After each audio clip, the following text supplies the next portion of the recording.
Baiklah, Assalamualaikum warahmatullahi wabarakatuh. Kami dari kelompok 1 akan menjelaskan mengenai konsep pengembangan produk dan jasa. Terlebih dahulu, perkenalkan, nama saya Anggi Salpiani, NPM 40200026. Dan anggota kelompok saya ada Ratmi Anjani, Padlan Putrajaya, Yuni Okta Herawati, dan Agung Kurniawan. Kali ini kelompok kami akan mengembangkan produk dan jasa dari bahan dasar tahu. Tahu sebagai makanan murah yang kaya gizi sudah merupakan kebutuhan pokok terutama bagi masyarakat dengan daya beli terbatas. Kelompok kami mengembangkan produk melalui pendekatan memodifikasi produk dan jasa yang sudah ada. Jika sebelumnya kami membuat tahu isi mie saja, kali ini kami akan membuat makanan lebih menarik lagi, yaitu dengan membuat keripik kulit tahunya. Tahu itu dapat dikembangkan menjadi berbagai produk makanan, salah satunya keripik tahu ini. Keripik tahu, produk cemilan yang enak dan disukai segala kalangan. Jika membuka bisnis keripik tahu, maka bisnis bisa berjalan dengan baik. Keripik tidak hanya dimakan bersama makanan utama saja, bisa juga dibuat cemilan ringan di waktu senggang ataupun hidangan suguhan di waktu lebaran. Sebegitu masyarakatnya, makanan keripik ini membuat banyak pelaku usaha melirik usaha makanan ringan, keripik. Kompetisi dan rasa, variasi, pengolahan, bentuk, warna, dan kemasan mengangkat jenis makanan ini menjadi memiliki daya saing yang bagus di pasaran. Maka dari itu dibutuhkan strategi dalam pengelolaan produk tersebut. Pengelolaan adalah hal yang penting untuk diperhatikan karena pengelolaan merupakan dasar dari pencapaian efektivitas dan efisiensi yang nantinya menentukan kinerja perusahaan atau pelaku usaha. Selain itu, dengan pengolahan yang baik, maka kestabilitasan perusahaan dapat lebih terjaga dan siap menghadapi tantangan eksternal atau pengaruh dari luar. Bila pengelolaan telah dilakukan dengan baik, maka perusahaan akan lebih siap dalam pengembangan bisnis.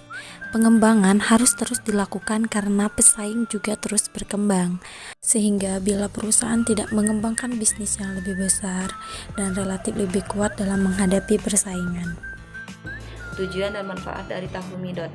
Usaha ini bertujuan untuk meningkatkan nilai jual dari produksi tahu, yaitu dengan memanfaatkan tahu untuk dikembangkan menjadi makanan yang lebih praktis dan untuk meningkatkan ilmu pengetahuan dalam berwirausaha yang dipadukan dengan ide berkreatif dan desain yang menarik. Adapun manfaat dari usaha ini yaitu untuk meningkatkan kegemaran memakan makanan tradisional Indonesia, yaitu tahu dengan berbagai macam bentuk. Usaha ini juga mampu menginspirasi para pengusaha muda untuk terus termotivasi agar menciptakan usaha baru. Agar produk kita banyak disukai di kalangan masyarakat, ada beberapa hal yang harus kita perhatikan dalam pengelolaan makanan, yaitu 1. Fasilitas dalam pengelolaan, 2. Mempertahankan dan terus meningkatkan kebersihan produk, 3. Melakukan pengelolaan sebaik mungkin, 4. Sanitasi pengelolaan dimulai dari pemilihan bahan baku, proses pembuatan, dan sampai pada penyajian hasil. Yang terakhir, sanitasi peralatan dan ruangan agar melindungi makanan dari pencemaran. Baik, saya akan melanjutkan pemaparan materi dari Ratmi Anjani. Perkenalkan, nama saya Padlan Putrajaya, NPM 40200022. Bahan baku keripik tahu. Bahan-bahan yang digunakan untuk membuat keripik tahu ini sangat mudah untuk didapatkan. Bahan-bahan yang perlu kita persiapkan untuk membuat keripik tahu ini seperti minyak goreng, tahu, dan bumbu sebagainya. Bahan yang digunakan untuk membuat keripik tahu ini haruslah berkualitas tinggi agar rasa yang dihasilkan dari keripik tahu ini juga berkualitas dan enak pastinya. Apabila ingin menjalankan bisnis untuk keripik tahu ini, kita perlu membuat berbagai varian rasa supaya Rasa-rasa dari keripik tahu tersebut lebih bervariasi. Nama saya Agung Kurniawan, NPM 4020020. Saya dari kelompok 1 ingin menjelaskan tentang strategi membuat keripik tahu. Kami tahu tahu ini disukai banyak masyarakat. Maka dari ini kami membuat tahu yang berkualitas dan unik agar enak untuk dinikmati. Lalu memberikan banyak varian rasa agar masyarakat tidak bosan dengan satu varian rasa, dan membuat tampilan dan kemasan agar menarik pelanggan. Dan jangan lupa kami mempromosikan produk kami. Sebenarnya banyak juga sih bahan cara pengembangan produk tahu ini. Contohnya seperti tahu yang utuh yang dijadikan tahu bulat yang dibalut tepung, tahu isinya bakso, sosis, atau seperti kami kemarin mie goreng.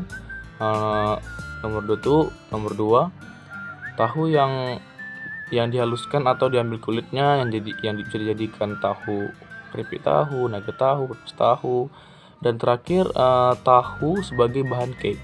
Perkenalkan, nama saya Yuni Okta Herawati, NPM 40230. Di sini saya akan menjelaskan tentang pengembangan keripik tahu, yaitu kita butuh bahannya: 1.